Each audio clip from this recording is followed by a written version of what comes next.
Des requêtes de prière.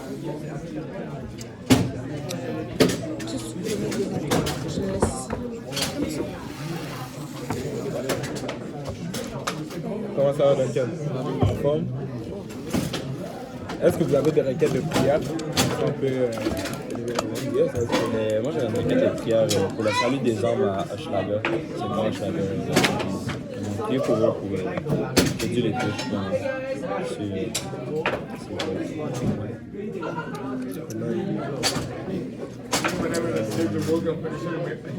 Moi, je prie aussi. On peut continuer de prier pour moi, pour justement cette saison de transformation et avoir plus de clarité, être guidé justement par l'esprit par rapport à cette saison-là. Puis voilà, pour ma santé mentale, je vois que ça se passe mieux, de mieux en mieux, de bien en bien, tu sais, de victoire en victoire. C'est vrai que c'est un processus, des fois c'est pas toujours facile, mais je suis là. Fait que c'est ça. quelqu'un d'autre? Prier pour la jeunesse de Montréal. Que Dieu est en train de toucher vraiment notre jeunesse comme pas possible, là, autant dans les églises, ça soit église locale que juste partout à Montréal. Genre, la jeunesse est vraiment en train de s'éveiller. Je sens que Dieu veut vraiment faire quelque chose. Donc, priez pour la force, parce que être jeune, c'est juste pas toujours facile, là. Donc, la force, puis pour la jeunesse, puis aussi pour, comment dire, qu'on soit sensible à l'esprit. Et puis aussi, on peut garder la préparation du concert en prière. Juste assurer que, comme la soeur qu'elle a dit, qu'on soit sensible à l'Esprit de Dieu. Puis, je vais rester stocké sur cela jusqu'à ce que le concert arrive, mais on ne veut pas aller faire une performance. On veut vraiment, apporter la gloire de Dieu en ce lieu. On veut vraiment lever le nom du Seigneur Jésus-Christ afin que ces étudiants qui n'ont pas la chance d'aller dans les églises, qui n'ont pas la chance d'être dans des environnements d'être dans un environnement chrétien, que cette journée-là puisse vraiment ressentir la présence de Dieu dans leur vie. Que la présence de Dieu puisse vraiment les toucher. Puis c'est vraiment ça l'objectif. Est-ce que quelqu'un d'autre avait une requête? Notre sanctification. Sanctification sur la requête.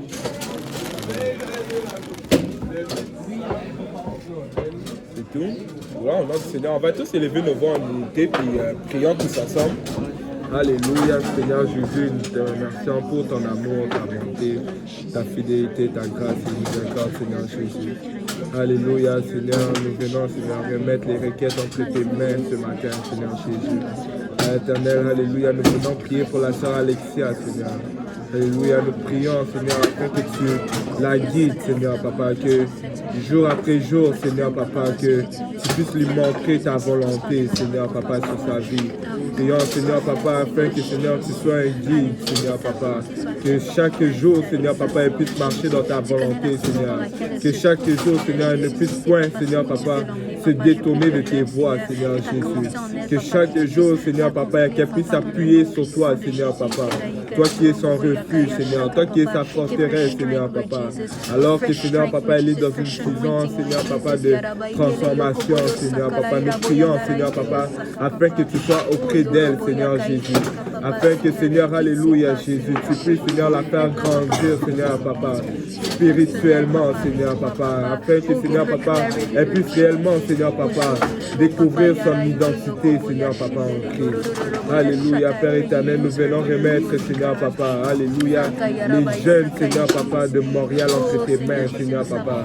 Nous venons remettre ce réveil, Seigneur, Papa, parmi les jeunes, Seigneur. Alléluia, alors que tu es en train d'élever, Seigneur, Papa, des jeunes, Seigneur, Papa, qui proclament, Seigneur, Papa, ton nom, Seigneur, à travers de cette ville. Prions, Seigneur, Papa, afin que tu nous fortifies, Seigneur Jésus. Prions, Seigneur, papa, afin que tu sois avec nous, Seigneur, papa, malgré les lois, Seigneur, malgré, Seigneur, papa, les oppressions, malgré, Seigneur, papa, l'opposition, Seigneur, papa, que tu puisses être, Seigneur, papa, parmi ces jeunes, Seigneur, papa, qui n'ont pas la peur, Seigneur, papa, alléluia, d'élever ton nom, qui n'ont pas la peur, Seigneur, papa, alléluia, de témoigner de ta bonté, de ta fidélité, Seigneur.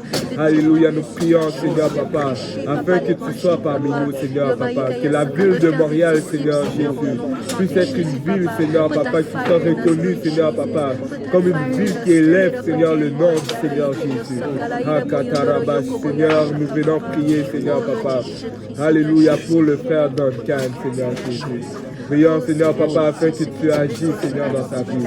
Prions, Seigneur, papa, afin que tu l'apportes dans une autre dimension, Seigneur, papa. Apporte-les dans cette dimension, Seigneur, papa, de sanctification, Seigneur.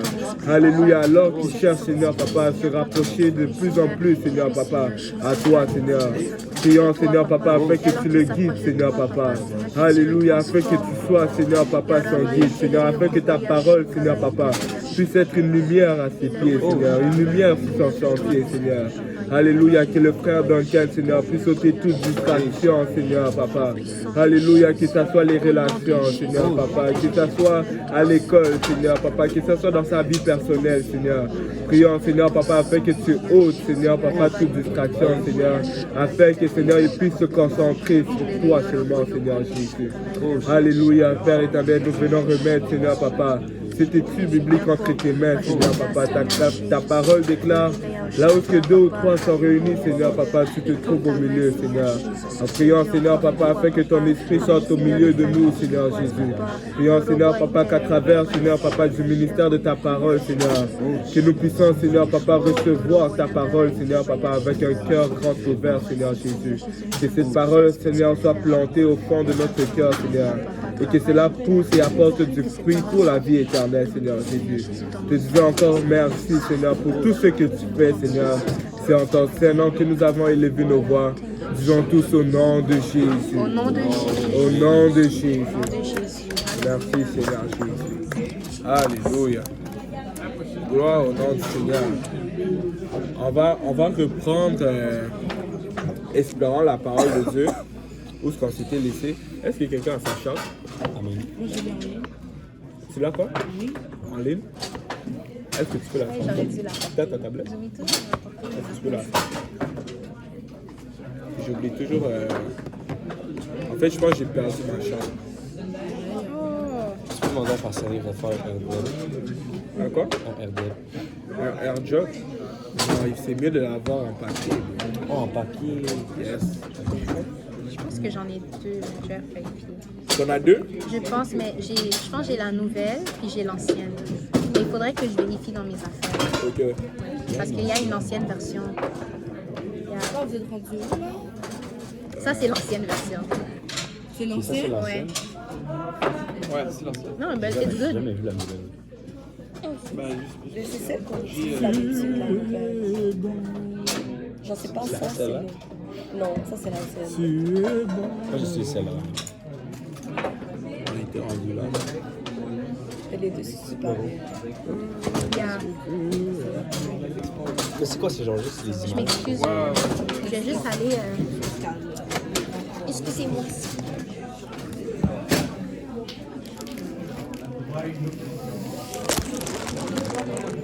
Gloire au nom du Seigneur. Fait que, on va continuer où on s'était laissé il y a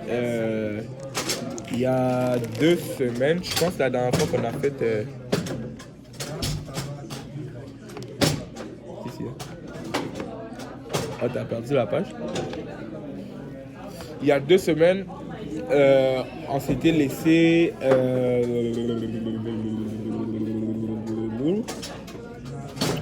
ah oui.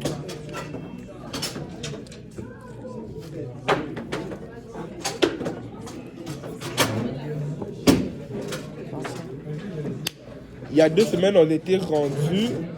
je vais juste me retrouver parce que là, sinon, je vais me perdre facilement. Mais ça fait tellement longtemps que... c'est pas possible. C'est ça. Il y a 2 semaines, on était rendu à Genèse chapitre 6. Puis là, on avait vu comment l'Éternel allait recommencer tout depuis le début avec l'humanité, vu que l'humanité était corrompue. La Bible dit dans Genèse chapitre 6, verset 5, l'Éternel vit que la méchanceté des hommes était grande sur la terre et que toutes les pensées de leur cœur se portaient chaque jour uniquement vers le mal. Et à cause de cela, mais le verset 6 dit, l'Éternel se repentit d'avoir fait l'homme sur la terre, il fut affligé dans son cœur. Verset 7, ça dit, et l'Éternel dit, j'exterminerai de la face de la terre l'homme que j'ai créé, depuis l'homme jusqu'au bétail, aux reptiles et aux oiseaux du ciel, car je me répands de les avoir faits. Et on va voir que il avait décidé de tout éradiquer la terre à travers du déluge. Mais la Bible nous parle de ce personnage de Noé qui trouva grâce aux yeux de l'Éternel. Et je pense que la dernière fois, de ce que je vois dans mes notes ici, on avait vu un peu qui était Noé. Durant son temps, Noé était un peu un prédicateur de la justice. Dieu avait parlé à Noé pour lui dire de construire l'arche, vu que le déluge allait arriver. Pour lui dire de construire l'arche, vu que le déluge allait arriver, parce que Dieu allait tout recommencer avec Noé. Et on avait vu un peu le symbolisme du chiffre 8. Qui se rappelle un peu qu'est-ce qu'on avait dit par rapport au chiffre 8? T'étais là? Est-ce que t'étais là? Je pense que c'est là. Ah, vas-y. Ok, ben, c'était un signe d'alliance, mais de guérison. Le chiffre 8 quand ils circoncis au 8e jour, les enfants d'Israël. Ça représente la circoncision, oui. Ouais. On avait parlé aussi, je crois, de la vitamine. La quoi? La vitamine K. La vitamine K? Ouais. Non? Ben, développe. Qu'est-ce qui fait guérir genre, les blessures et tout? C'est pour ça que l'Éternel avait... Le chiffre 8? Non, pas le chiffre 8, mais je parle de la circoncision. La circoncision. On n'avait pas parlé de la circoncision. Wow!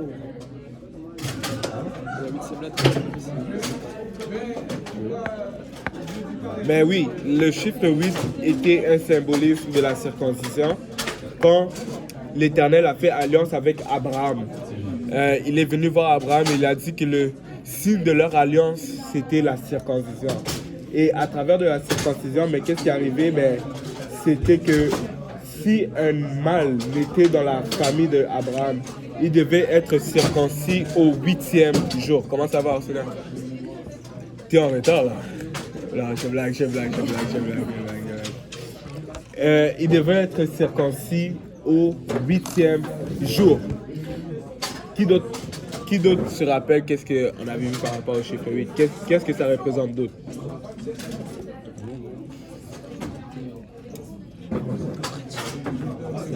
Je pense que n'importe quoi, je pense que c'était aussi le renouvellement. Ça? Ouais. Le chiffre 8, ça représente aussi un nouveau commencement. La Bible dit dans 2 Pierre chapitre 2, verset 5, s'il n'a pas épargné l'ancien monde, mais s'il a sauvé Noé, lui, 8e... non, c'est pas vrai. C'est 1 Pierre chapitre 3, verset 20. Qui autrefois avait été incrédule lorsque la patience de Dieu s'est prolongée au jour de Noé, pendant la construction de l'arche, dans laquelle un petit nombre de personnes, c'est-à-dire 8, furent sauvés à travers de l'eau. Donc pour recommencer tout depuis le début, l'Éternel a décidé de recommencer à travers de 8 personnes. Et le chiffre 8, ça représente aussi un nouveau commencement. Ça représente quelque chose de nouveau. Et quand tu regardes vraiment le calendrier juif, comment est-ce qu'eux ils fonctionnent, c'est que eux ils vont travailler pendant 6 jours. La 7e journée, ça va être la journée du repos. Ça va être ce qu'on appelle la journée du sabbat. Et ensuite de cela, la journée d'après, qui est la 8e journée, mais aussi représente la première journée de la semaine, qui est le dimanche. Ça va représenter vraiment un nouveau commencement, une nouvelle semaine, un nouveau départ.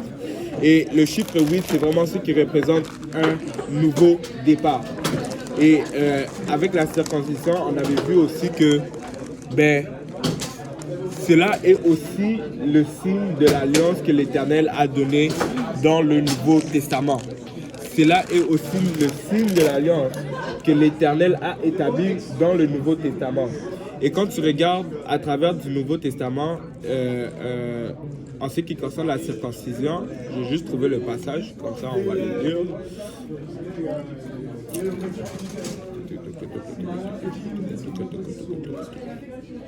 Si quelqu'un peut me le lire, Colossiens chapitre 2, versets 11 et 12.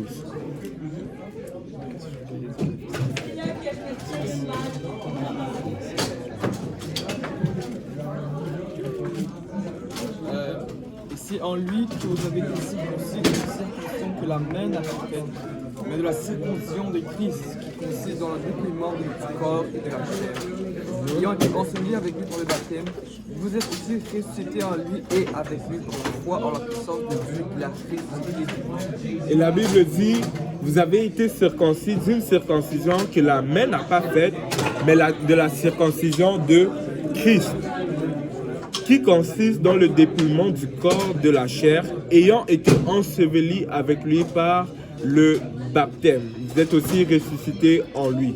Et le même signe de l'alliance qui était établi avec Abraham est le même signe que Dieu nous donne dans le temps que nous vivons présentement. C'est la circoncision. Mais dans le temps que nous sommes présentement, ce n'est pas une circoncision de la chair, c'est une circoncision spirituelle, du dépouillement de la chair spirituelle. Et comment est-ce que tu te dépouilles de la chair spirituelle? Tu te dépouilles de ta chair, c'est à travers de l'ensevelissement dans les eaux du baptême. Et c'est pour ça que le baptême est très important. Le baptême n'est pas juste un signe, c'est pas juste une œuvre pour attester que, pour montrer à tout le monde que tu sers le Seigneur. Le baptême est important parce que cela te permet de rentrer dans la nouvelle alliance. Ça te permet d'être héritier de la nouvelle alliance. Et quand tu regardes vraiment la circoncision, je te reviens, la circoncision, le jour de la circoncision qui est le 8e jour, non seulement tu te faisais circoncire, mais c'était cette journée-là aussi qu'on te donnait ton nom. C'était cette journée-là aussi que tes parents allaient te donner ton nom. Donc, du moment que tu es né, à la 8e journée, tu n'avais pas de nom. Mais au moment où tu étais circoncis, on te donnait aussi un nom. Et ça fait aussi référence au baptême aussi dans la nouvelle alliance. Non seulement tu es circoncis et que tu es dépouillé de la chair, mais tu obtiens aussi un nouveau nom. Et c'est pour ça que quand tu es baptisé, c'est important que le nom du Seigneur Jésus-Christ soit invoqué pendant que tu te fais baptiser. Parce que ça, c'est le seul nom de la seule famille qui va rester, qui va survivre au temps de la fin. C'est le nom de la seule famille que lorsque cette terre va être détruite, c'est la seule famille qui sera encore là. Parce que c'est la seule famille, comme dans le temps de Noé, qui va tout recommencer. C'est la seule famille qui sera vivant dans la nouvelle terre, dans la nouvelle Jérusalem. Donc Dieu va recommencer avec une seule famille, et ça c'est la famille du Seigneur Jésus-Christ. Et c'est pour ça que c'est important d'obtenir le nom du Seigneur Jésus-Christ pendant que tu te fais baptiser. Frère, dans lequel tu avais la main levée? Il y a juste une question. C'est pas le baptême qui te fait sauver. Tu as déjà été sauvé par la grâce de Jésus-Christ parce qu'il t'a choisi. Mais pour rentrer dans l'alliance, c'est vraiment par le baptême. Exactement, nous sommes sauvés par la grâce. Et ça, c'est un très bon point. Et il n'y a aucune œuvre que nous pouvons faire pour être sauvés, pour obtenir le salut. Parce que c'est la grâce. Ça a été fait gratuitement. Tu sais. La Bible dit, Jean 3,7, c'est quoi? Car Dieu a tant aimé le monde qu'il a envoyé son Fils unique, afin que quiconque croit en lui ait la vie éternelle. Et ça, c'est juste parce que Dieu nous aimait qu'il a fait en sorte que Jésus-Christ aille à la croix pour l'humanité. Et ça, c'était gratuit. Mais maintenant, oui, tu peux croire en Jésus-Christ. Mais tant que tu n'as pas encore été baptisé, tu n'es pas encore rentré dans la nouvelle alliance. Et ça, c'est important de comprendre cela. Tant que tu n'es pas encore baptisé, tu n'es pas encore rentré dans la nouvelle alliance. Et c'est important de rentrer dans la nouvelle alliance. Amen. Et c'est un peu ça qu'on avait vu la dernière étude biblique qu'on avait faite. Fait que là, on va continuer où on s'était laissé. Et aujourd'hui, on va voir un peu comment est-ce que Noé devait construire l'arche. Et nous allons voir aussi le fait que l'arche, c'était un peu le type de l'Église. L'arche représentait un peu ce que l'Église représente aujourd'hui. Et si quelqu'un peut me lire Genèse chapitre 6, verset 15 et 16. Voici comment tu la feras. L'arche aura 300 coudées de longueur, 50 coudées de largeur et 30 coudées de hauteur. Tu feras à l'arche une fenêtre. Attends, bro, si tu peux même, bro, va au verset, commence à partir du verset 8, comme ça on va être dans le contexte. Mais Noé trouva grâce aux yeux de l'Éternel. Voici la postérité de Noé. Noé était un homme juste et intègre de son temps. Noé marchait avec Dieu. Noé engendra 3 fils, Sem, Cham et Chafet.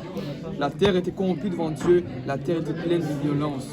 Dieu regarda la terre et voici, elle était corrompue, car toute chair avait corrompu sa voix sur la terre. Alors Dieu dit à Noé, la fin de toute chair est arrêtée par devers moi, car ils ont rempli la terre de violence. Voici, je vais les détruire avec la terre. Fais-toi une arche de bois de gopher. Tu disposeras cette arche en cellules et tu l'enduras de poids en dedans et en dehors. Voici comment tu la feras. L'arche aura 300 coudées de longueur, 50 coudées de largeur et 30 coudées de hauteur. Tu feras à l'arche une fenêtre que tu réduiras à une coudée en haut et tu établiras une porte sur le côté de l'arche. Et tu construiras un étage inférieur, un second et un troisième.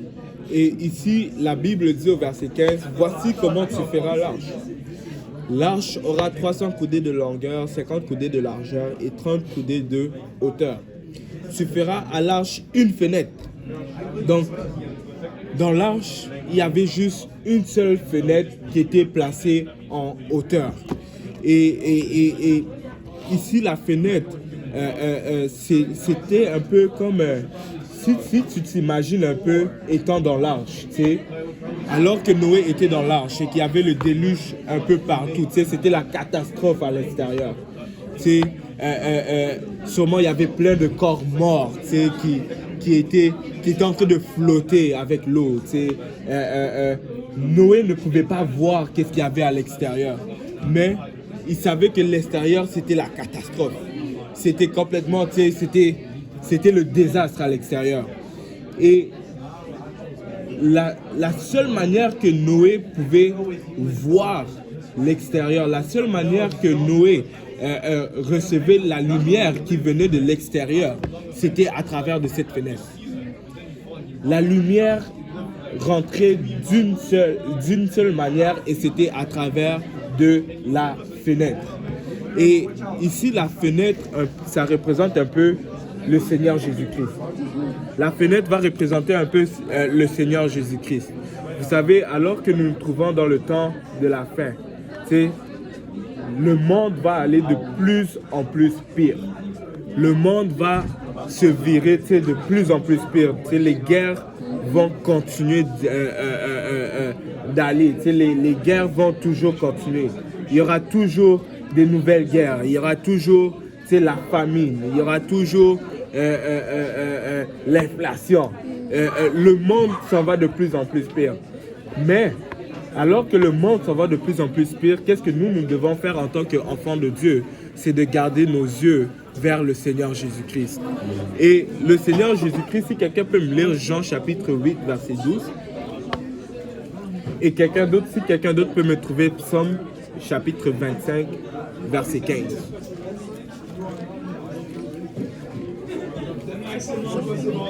Jean 8, 12.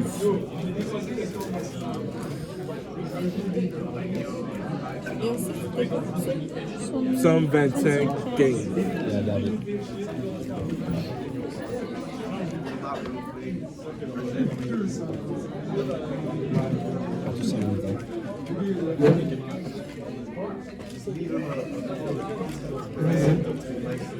C'était quoi le premier? Si quelqu'un là peut le lire, hein. Jean 8, 12. Somme 25, 15. Jésus leur parla de nouveau Ah. et dit, je suis la lumière du monde, celui qui me suit ne marchera pas dans les ténèbres, mais il aura la lumière de la vie. Je suis la lumière du monde. Celui qui me suit ne marchera pas dans les ténèbres, mais il aura la lumière de la vie. Et je veux juste exhorter quelqu'un, tu sais, au début de cette étude biblique. Tu sais, la vie, là, tant qu'on est encore dans ce monde-là, écoute, il y aura toujours les épreuves, il y aura toujours les obstacles, les montagnes vont toujours être là. Tu sais, ça va pas être plus facile pour nous. Et je veux juste exhorter quelqu'un que malgré les obstacles, malgré les épreuves, garde tes yeux sur le Seigneur Jésus-Christ. Garde tes yeux sur le Seigneur Jésus-Christ. Parce que le Seigneur est la lumière. C'est à travers de lui qui va t'éclairer. Alors que nous marchons dans ce monde ténébreux, alors que nous marchons dans un monde rempli de méchanceté, alors que nous marchons dans un monde rempli de violence, seul le Seigneur Jésus-Christ va nous apporter la lumière qui va nous guider vers le salut. Et David dit ceci, Psaume 25, verset 15. Je tourne constamment les yeux vers l'Éternel, car il fera sortir mes pieds du filet. Si tu peux recommencer. Je tourne constamment les yeux vers l'Éternel, car il fera sortir mes pieds du filet. Je tourne constamment les yeux vers l'Éternel, car il fera sortir mes pieds du filet. Et une chose que David savait faire, c'est s'appuyer sur l'Éternel. Une chose que le roi David savait faire, c'est s'appuyer sur l'Éternel. C'est le roi David là, c'était un roi, mais je pense que c'était le gars le plus poursuivi de toute l'histoire de la Bible que je connais. Et il était constamment en train d'être poursuivi par ses ennemis. Mais à travers de cela, il a sorti les meilleurs psaumes qui existent. À travers de cela, David s'appuyait toujours sur l'Éternel. Quand tu lis les psaumes, David disait toujours « Oh Dieu, prête ton oreille à ma prière. Oh Dieu, tends ton oreille à ma prière, tends ton oreille à mes supplications. » Et je veux juste exhorter quelqu'un. Appuie-toi sur l'Éternel, parce que l'Éternel est la lumière qui éclairera les ténèbres. Amen. Et dans l'arche, il y avait juste une seule fenêtre. Et en plus, il y avait juste une seule fenêtre, mais il y avait juste une seule porte. L'arche détenait juste une seule porte par laquelle, si tu voulais rentrer dans l'arche, mais tu n'avais pas le choix de passer par cette porte-là. Il n'y avait pas une porte de sortie, il n'y avait pas une porte de secours, il y avait juste une seule porte. Et ça, en fait, ça va représenter aussi le Seigneur Jésus-Christ.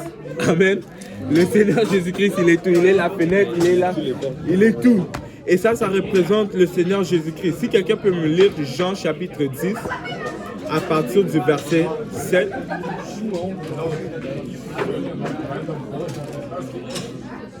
Jésus leur dit encore, en vérité, je vous le dis, je suis la porte des brebis.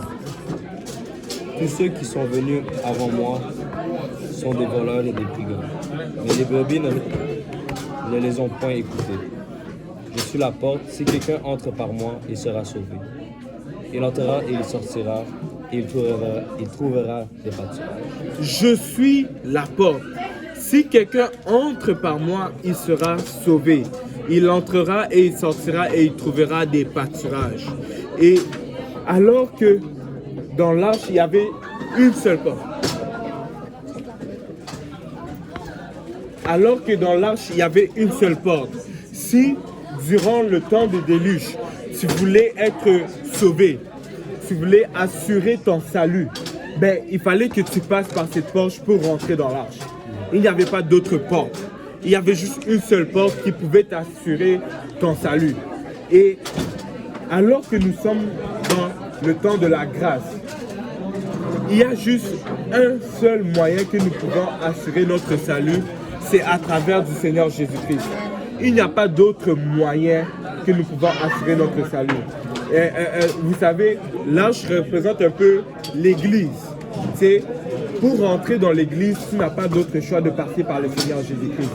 Tu n'as pas d'autre choix que de croire, mettre ta foi dans le Seigneur Jésus-Christ. Le verset que j'ai dit tantôt, Jean 3,16, c'est Dieu a tant aimé le monde qu'il a envoyé son Fils unique afin que quiconque croit en lui ne périsse pas, mais qu'il ait la vie éternelle. Si tu veux avoir la vie éternelle, tu dois mettre ta foi dans le Seigneur Jésus-Christ. Je sais que nous vivons dans un temps où il y a plusieurs religions.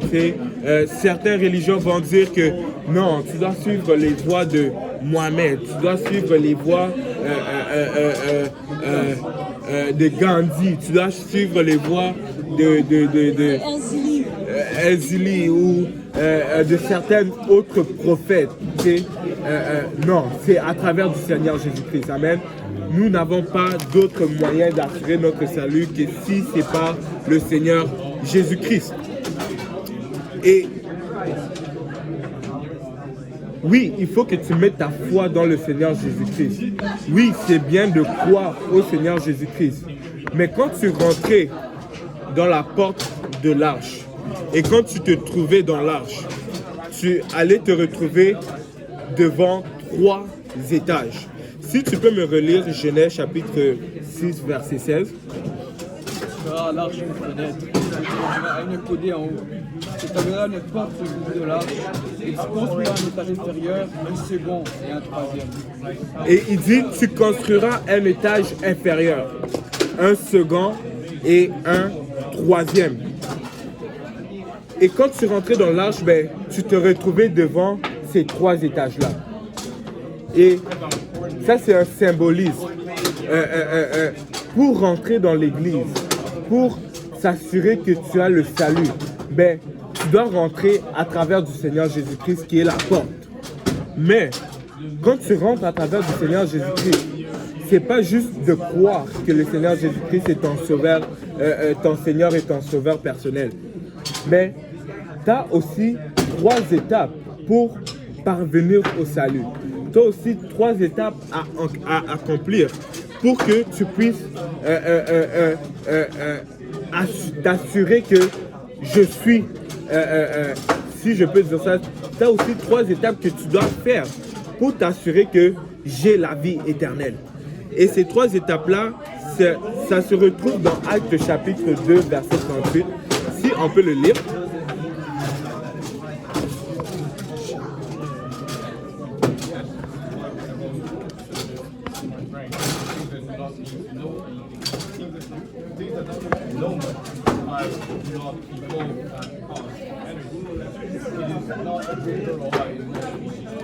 Pierre leur dit, repentez-vous, et que chacun de vous soit baptisé au nom de Jésus-Christ pour le pardon de vos péchés, et vous recevrez le don du Saint-Esprit. Pierre leur dit, repentez-vous, et que chacun de vous soit baptisé au nom du Seigneur Jésus-Christ pour le pardon de vos péchés, et vous recevrez le don du Saint-Esprit. Et vous savez, dans le temps dans lequel nous sommes, le temps de la grâce, il y a l'évangile. L'évangile, c'est quoi? Mais l'évangile, si quelqu'un peut me lire 1 Corinthiens 15,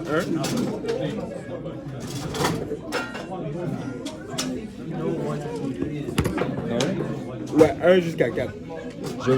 Je vous rappelle, frères, l'évangile que je vous ai annoncé, que vous avez reçu, dans lequel vous avez persévéré, et par laquelle vous êtes sauvés. Si vous le retenez tel que je vous l'ai annoncé, autrement, vous auriez cru en vain. Je vous enseignais avant tout, comme je l'avais aussi reçu, que Christ est mort pour nos péchés. Christ est mort pour nos péchés. Selon les Écritures, qu'il a été enseveli. Qu'il a été enseveli. Et qu'il est ressuscité le 3e jour selon les Écritures. Et qu'il est ressuscité le 3e jour selon les Écritures. Et ça, c'est un peu les 3 choses principales que tu dois retenir en ce qui concerne l'Évangile. Que Christ est mort pour nos péchés. 2e chose, qu'il a été enseveli. Et 3e chose, c'est qu'il a ressuscité 3 jours après. Et si tu veux obéir à l'Évangile, tu dois t'identifier dans ces 3 choses-là. Tu dois t'identifier dans la mort, dans l'ensevelissement et dans la résurrection. Et Tantôt, on a lu Acte 2:38. Vous savez, Pierre leur dit, répentez-vous. La repentance, ça va représenter notre mort. La repentance, ça va représenter vraiment l'abandon de l'ancien homme, l'abandon du péché, l'abandon de ce qui est ténèbres dans notre vie, pour aller vers la lumière, pour aller vers le Seigneur Jésus-Christ. Si quelqu'un peut me lire Psaume 32, verset 5.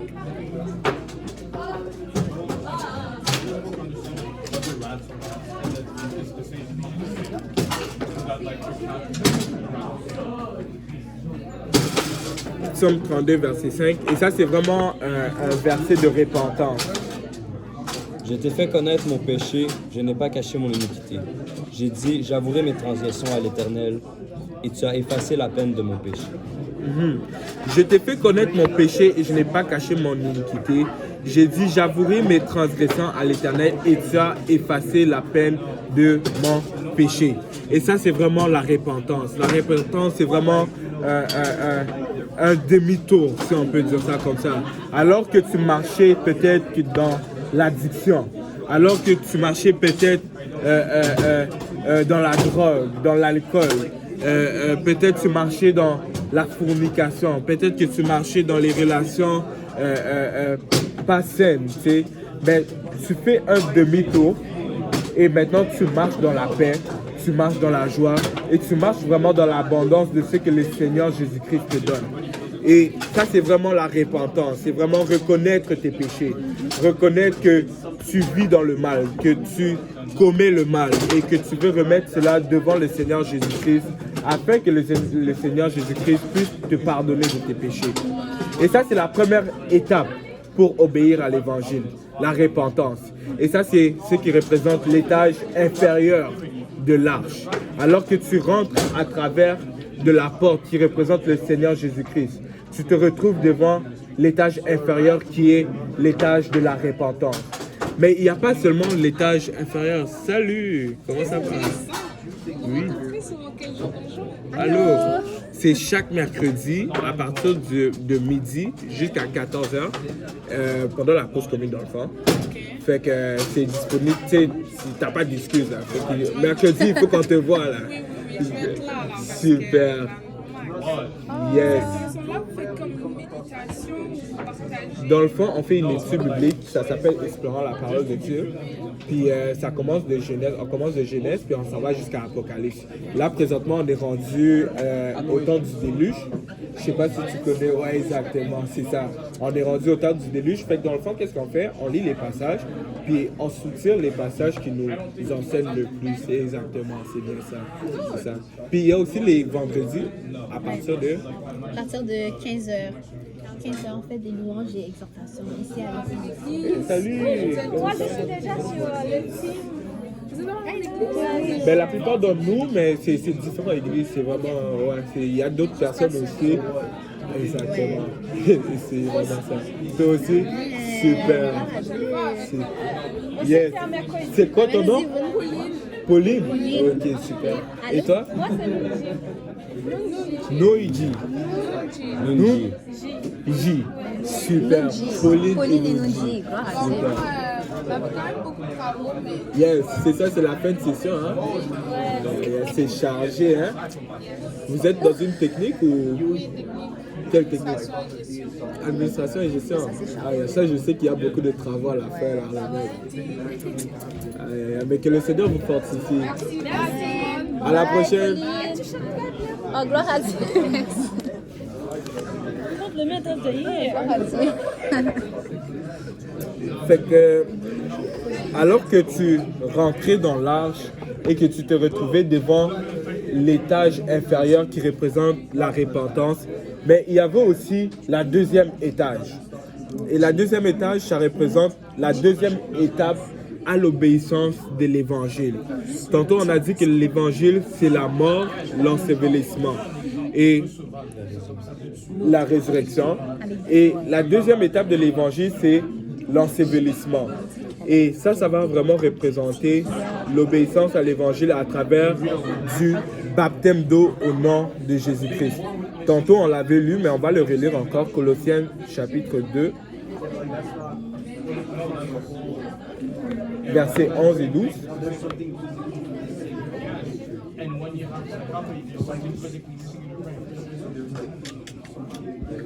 Si quelqu'un peut lire Colossiens 2, versets 11 et 12, et une autre personne, 1 Jean 1, 7. Jean 1, 7. Combien de gens?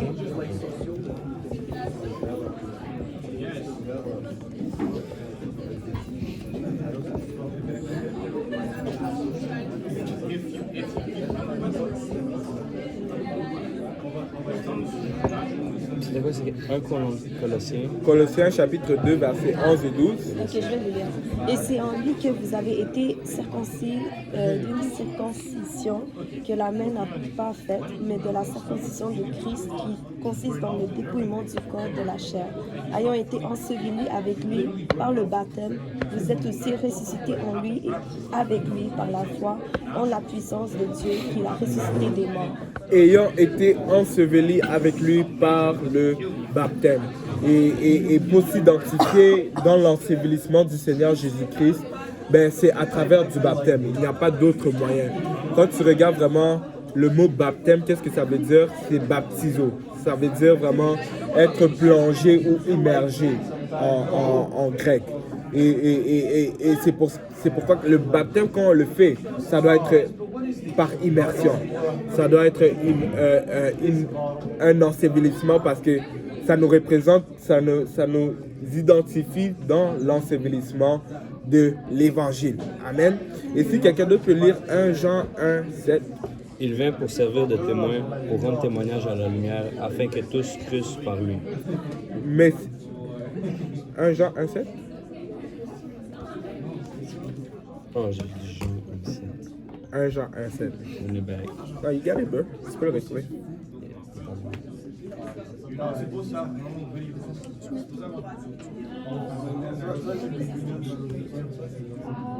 I got it. Yeah, vas-y. Mais si nous marchons dans la lumière, comme il est lui-même dans la lumière, nous sommes mutuellement en communion. Et le sang de Jésus, son Fils, nous purifie de tout péché. Et le sang de Jésus, son Fils, nous purifie de tout péché. Et c'est vraiment ça que ça fait quand tu te baptises au nom du Seigneur Jésus-Christ. Ça purifie tous tes péchés. Ça te lave vraiment de tous tes péchés que tu avais commis depuis les débuts, depuis ton existence. Et il y a la première étage, l'étage inférieur qui représente la repentance. La deuxième étage, ça représente le baptême, l'ensevelissement. Et la troisième étage maintenant, on a lu tantôt dans 1 Corinthiens 15, l'évangile, c'était la mort, l'ensevelissement et la résurrection. Mais la troisième étape, pour obéir et s'identifier à cela, on le voit dans Actes chapitre 2, verset 38, ça dit « Repentez-vous, soyez baptisés au nom de Jésus-Christ pour le pardon de vos péchés et ensuite vous recevrez le don du Saint-Esprit. » Et la troisième étape, c'est de recevoir le don du Saint-Esprit. Et le don du Saint-Esprit est vraiment quelque chose que tu dois avoir. Ça fait partie de notre salut. Si tu n'as pas le Saint-Esprit, c'est quelque chose que tu dois espérer avoir. C'est quelque chose que tu dois continuellement chercher à avoir. Parce que nous avons besoin du Saint-Esprit pour ne pas marcher avec la chair, mais pour marcher selon l'Esprit. Pour ne pas céder au plaisir de la chair, mais pour plutôt se laisser guider par l'Esprit de Dieu. Et si quelqu'un peut lire Romains chapitre 8, 13, et quelqu'un d'autre, Galates chapitre 5, verset 7.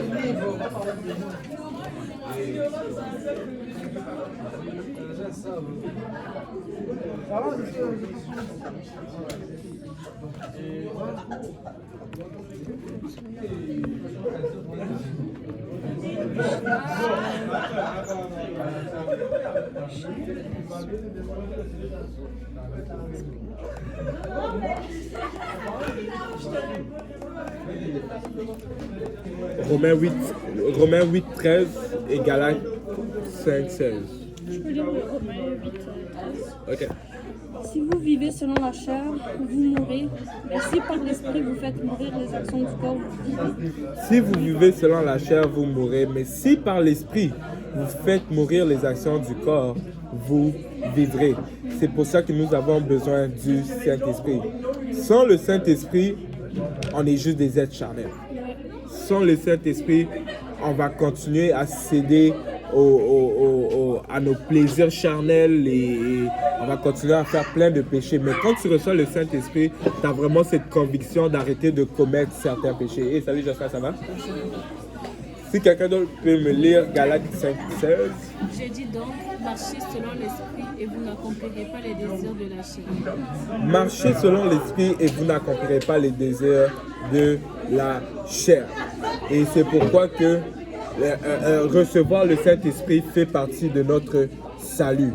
Si nous n'avons pas encore le Saint-Esprit, nous devons chercher à l'avoir.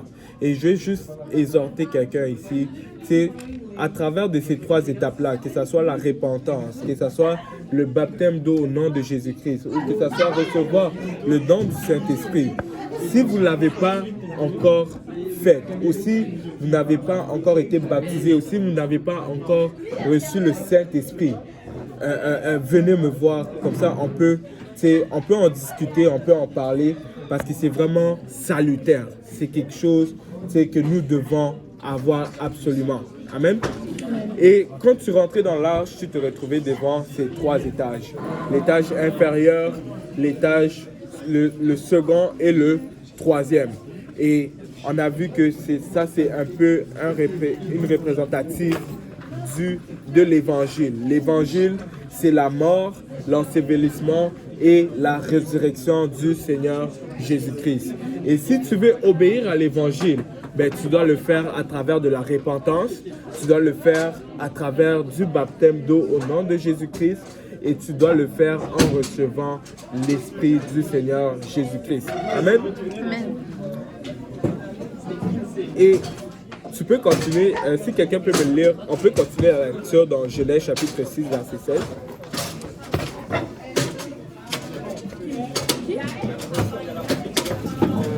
Comment ça va?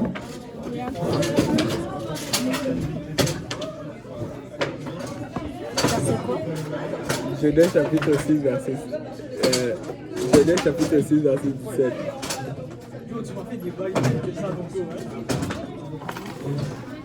C'est drôle, hein?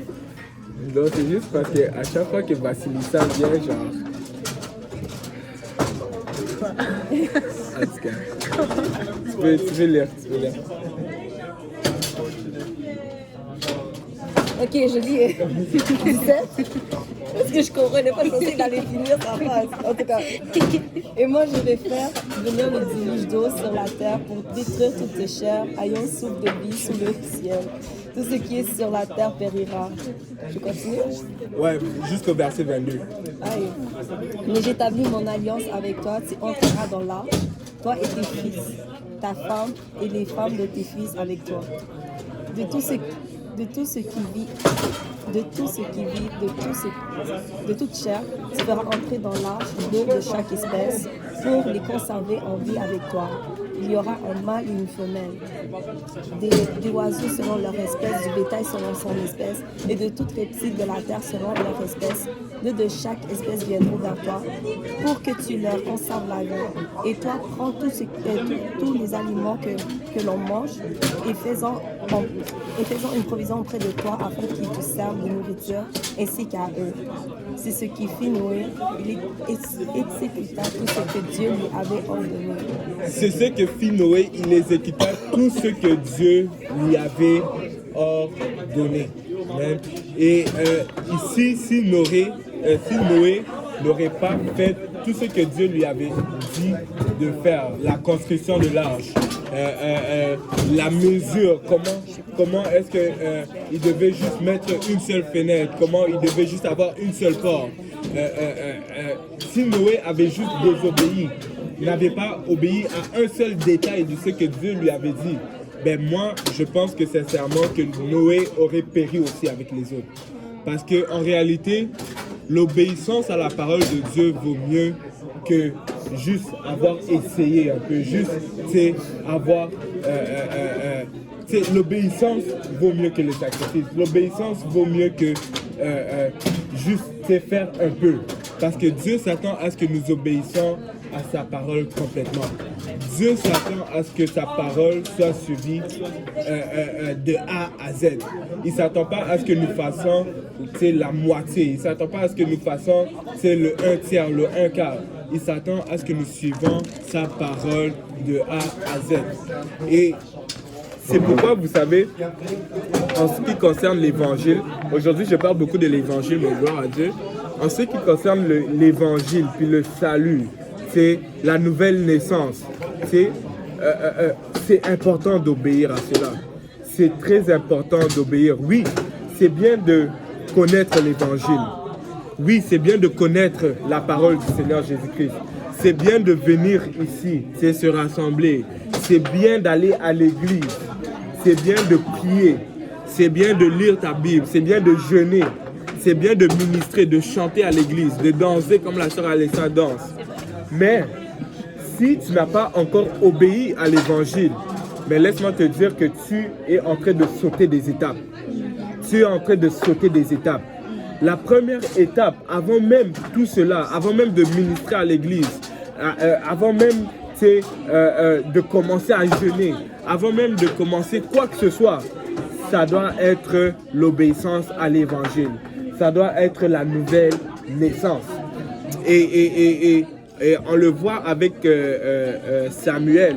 Si quelqu'un peut me lire 1 Samuel 15, verset 21, ça c'est un bel exemple que l'obéissance vaut mieux que le sacrifice. 1 Samuel 15, verset 21.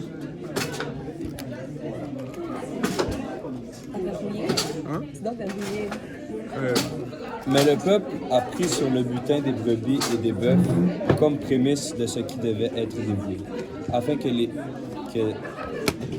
de les sanctifier à l'Éternel ton Dieu à Gilgal. Ouais, jusqu'au verset 23. Samuel dit, l'Éternel trouve-t-il un plaisir dans les holocaustes et les sacrifices, comme dans l'obéissance à la voix de l'Éternel? Voici, l'obéissance vaut mieux que les sacrifices, et l'observation de sa parole vaut mieux que la graisse des béliers. Car la désobéissance est aussi coupable que la divination, et la résistance ne l'est pas moins que l'idolâtrie et les théraphimes. Puisque tu as rejeté la parole de l'Éternel, il te rejette aussi comme toi. Et Samuel dit, l'Éternel trouve-t-il du plaisir dans les holocaustes et les sacrifices, comme dans l'obéissance à la voix de l'Éternel? Voici, l'obéissance vaut mieux que les sacrifices, et l'observation de sa parole vaut mieux que la graisse des béliers. Car la désobéissance est aussi coupable que la graisse, est aussi coupable que la divination. Et la résistance ne l'est pas moins que l'idolâtrie et les théraphins. Puisque tu as rejeté la parole de l'Éternel, il te rejette aussi comme roi. Et c'est pour ça, vous savez, si tu n'as pas encore passé par cette étape de l'obéissance à l'Évangile, il faut que tu le fasses. Il faut que tu le fasses. Non seulement c'est important, mais c'est salutaire. Mais ça vient vraiment à l'obéissance de la parole de Dieu. Comme Samuel est venu voir, comme le prophète Samuel est venu voir Saül pour lui dire, car la désobéissance est aussi coupable que la divination et la résistance ne l'est pas moins que l'idolâtrie. Et ça vient au même niveau que l'idolâtrie, la désobéissance à la parole de Dieu. Ça vient au même niveau que la divination de d'autres dieux. Ça vient au même niveau. C'est pour ça que obéir à la parole de Dieu, c'est très, très important. L'Éternel, quand il est allé voir Caïn, il dit, je vais plonger sur les Écritures. Il dit, Genèse chapitre 4,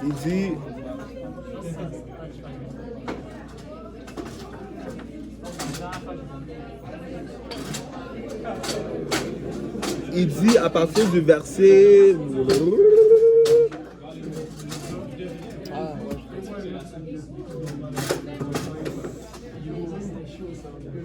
5, Genèse chapitre 4, verset 5, ça dit, Mais il ne porta pas un regard favorable sur Caïn et sur son offrande. Caïn fut très irrité et son visage fut abattu. Et l'Éternel dit à Caïn, pourquoi es-tu irrité et pourquoi ton visage est-il abattu? Certainement, si tu agis bien, tu relèveras ton visage, et si tu agis mal, le péché se couche à la porte et ses désirs se portent vers toi, mais toi domine sur lui. Tout ce que l'Éternel désirait de Caïn, c'était l'obéissance. Tout ce que l'Éternel désirait de Caïn, c'était l'obéissance. Parce que Caïn est venu et il a offert un sacrifice. Oui, c'est bien beau que tu offres des sacrifices. Oui, c'est bien beau que tu fasses 40 jours de jeûne et de prière. Oui, c'est bien beau que tu passes toute la nuit à prier. C'est bien beau que tu es capable de citer des passages dans la parole de Dieu. Mais l'obéissance de la parole de Dieu est toujours mieux que le sacrifice. Amen. Et c'est pour ça que je veux vraiment exhorter quelqu'un. Si tu n'as pas encore obéi à l'évangile, si tu n'as pas encore été baptisé au nom du Seigneur Jésus-Christ, et si tu n'as pas encore reçu le Saint-Esprit, viens me voir à la fin de cette étude biblique. On peut en parler et on peut s'arranger afin que cela soit fait. Amen.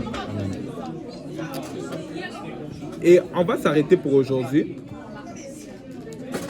On va s'arrêter pour aujourd'hui, puis on va continuer la semaine prochaine. Il est déjà 46, fait que je ne vais pas retenir encore plus.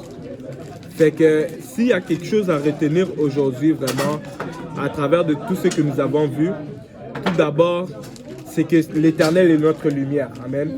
C'est lui qui va nous conduire alors que nous vivons dans un monde rempli de ténèbres, rempli de méchanceté, rempli de violence. Si nous nous appuyons sur la parole de Dieu, il va nous guider. Amen. Et non seulement ça, mais on a vu aussi que pour obéir à l'évangile, ça se fait à travers de 3 étapes. Est-ce que quelqu'un peut me citer la première étape?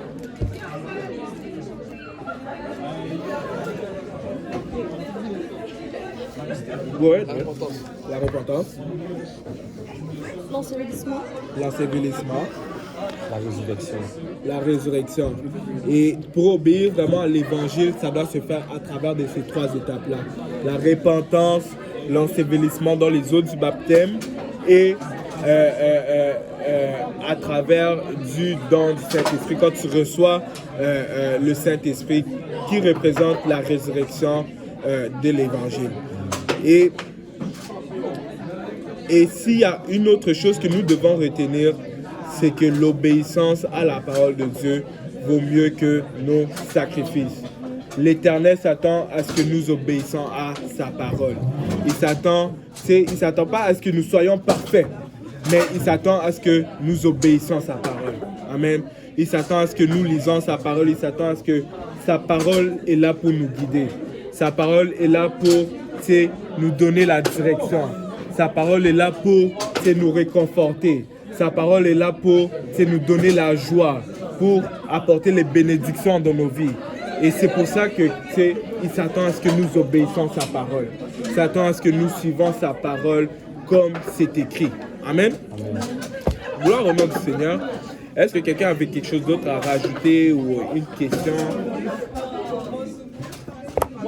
Un commentaire? Quoi? Pas tout en même temps,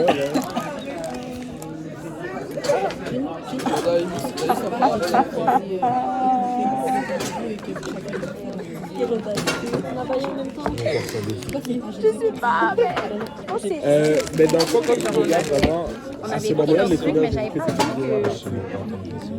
ouais, et le Seigneur Jésus-Christ, son but vraiment, c'était juste de venir à la croix pour le pardon de péché. C'était de vraiment venir et verser son sang.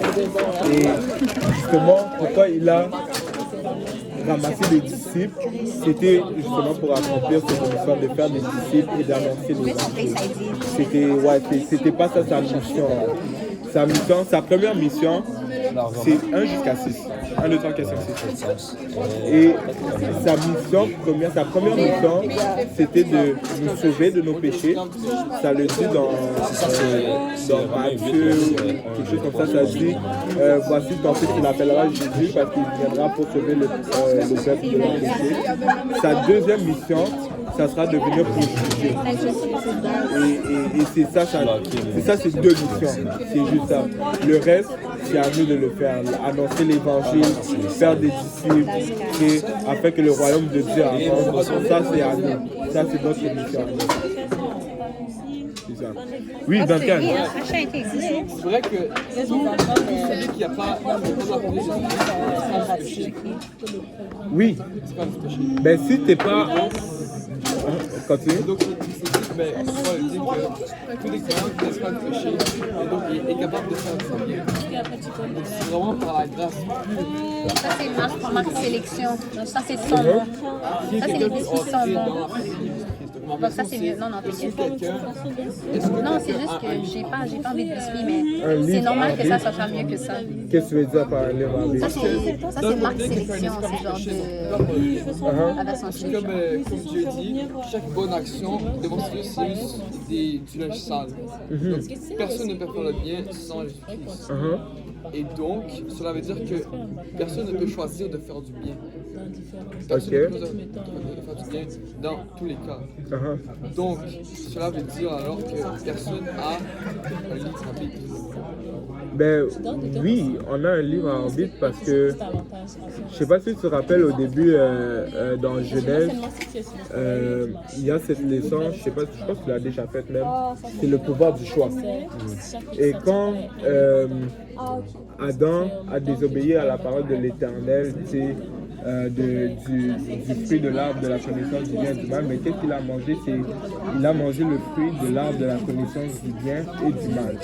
Et à partir de cela, ben, qu'est-ce qui s'est passé? C'est que ben, c'était à l'homme de soit faire le bien, soit faire le mal.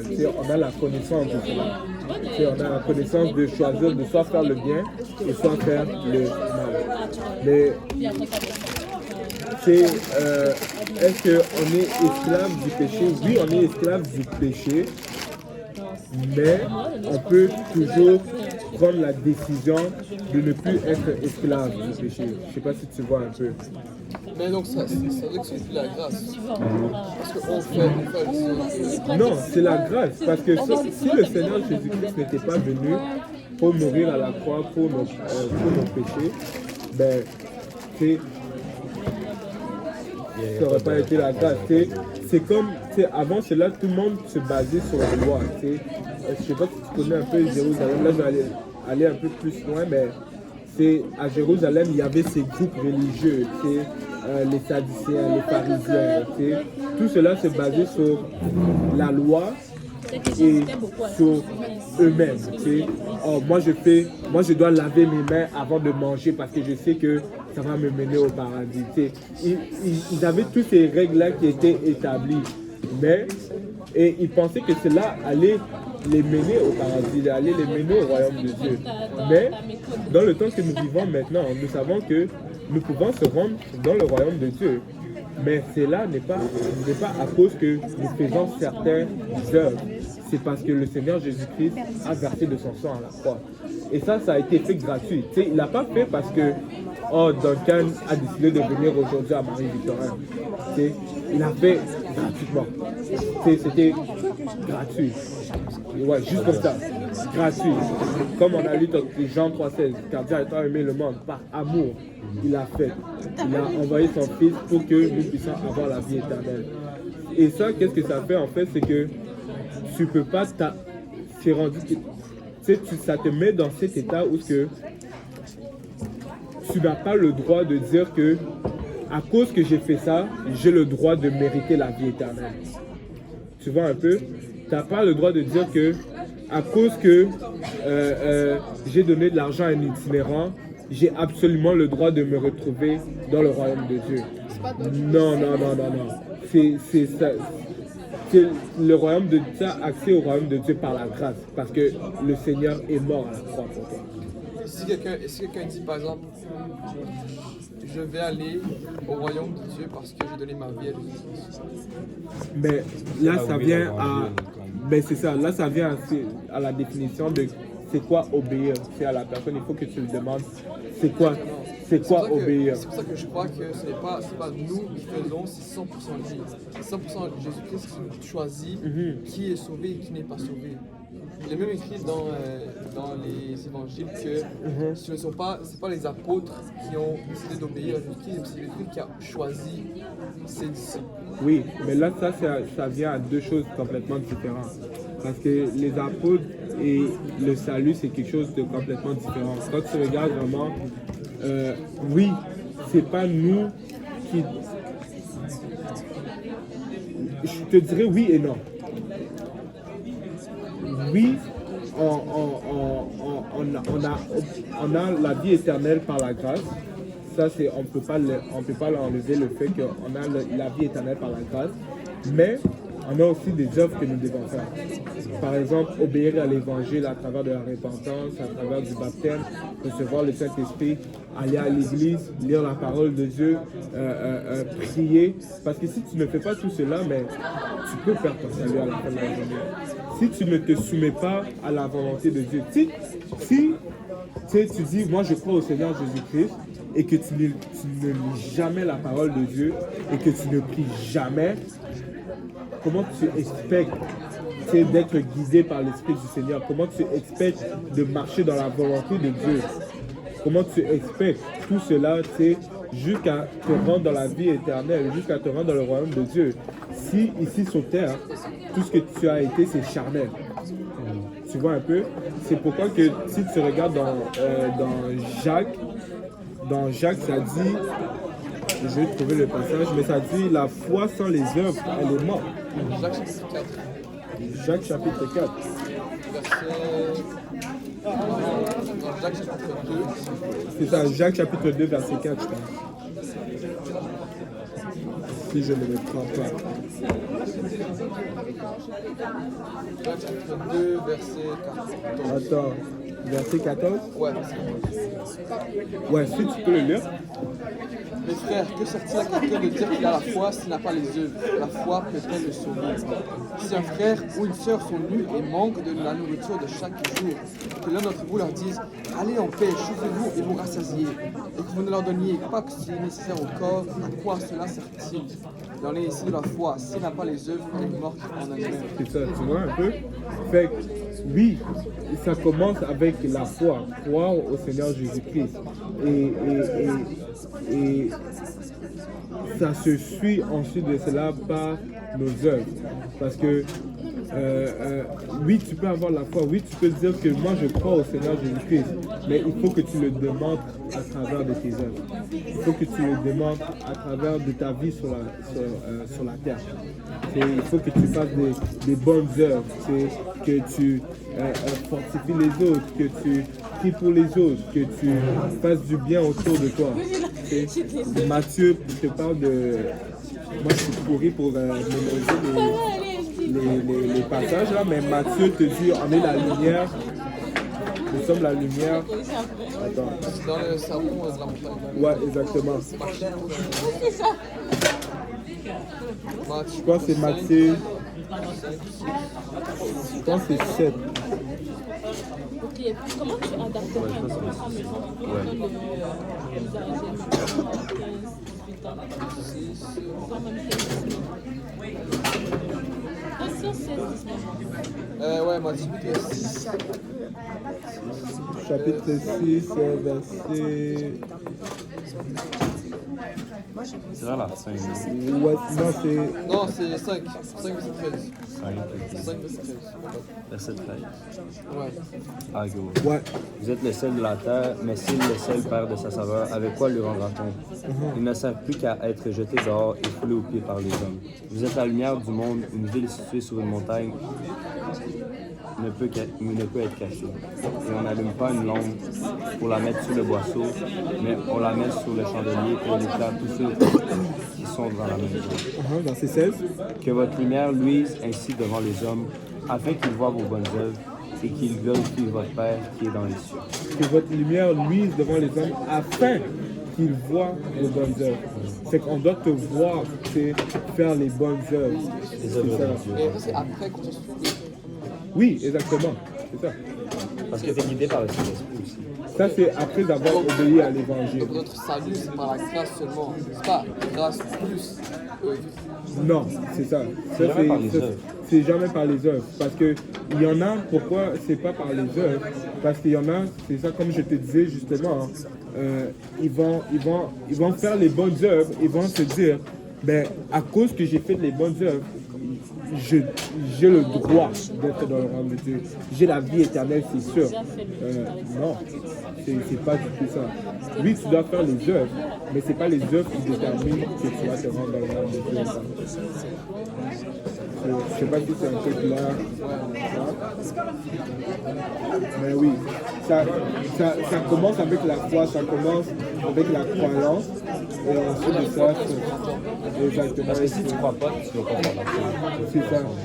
La Bible dit, Marc 16, chapitre verset 16, ça dit, celui qui croira et qui sera baptisé sera sauvé. Tu vois? Marc 16. Ouais, Marc 16. Celui qui croira sera baptisé, sera sauvé. Exactement. Mais celui qui ne croira pas, Donc tu vois, ça ne dit pas celui qui croira seulement. Parce que ça dit celui qui croira et qui sera baptisé. Et baptisé, c'est une œuvre que tu dois faire. Et c'est pour ça que oui, ça commence avec foi, ça commence avec la foi, mais ça doit se guider petit à petit par les œuvres. Parce que par la foi toute ta vie, Ça, ça m'obéira à l'évangile. Ça, ce n'est pas nous. C'est Qu'est-ce que tu veux dire, ça, c'est pas nous? Que comme Jésus te dit, Jésus. Non, Jésus te montre, il te pousse. Parce qu'il dit que tout le monde concourt à ce qu'il est. Il fait tout à ce qu'il puisse faire sa volonté. Sa volonté sera faite no matter what. No matter what, la volonté de Dieu va être faite. mais ça ne veut pas dire que tout le monde suivait. Exactement. Parce que je comprends pas. Parce que tu as l'air de bloquer sur le fait que tu dis ça, c'est le Parce que on peut pas dire que parce qu'il était baptisé au nom de Jésus, ou parce qu'il était baptisé de base, donc je suis sauvé. Exactement, non? Mais comme je disais tantôt, c'est ça. Après que tu sois baptisé, il faut que tu le demandes par tes œuvres. On l'a lu tantôt, Jacques, la foi sans les œuvres, elle est morte. Fait qu'il faut que tu fasses les œuvres pour persévérer jusqu'au retour du Seigneur Jésus-Christ. Fait que oui, c'est ça. Alright, I get T'es it. good? You got it? T'es sûr? Ça fait mon corps. Ça t'aide?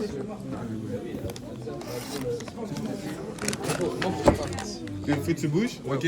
Tu rentres chez toi? Non, je veux que c'est j'aime. Vieux Montréal? Ouais.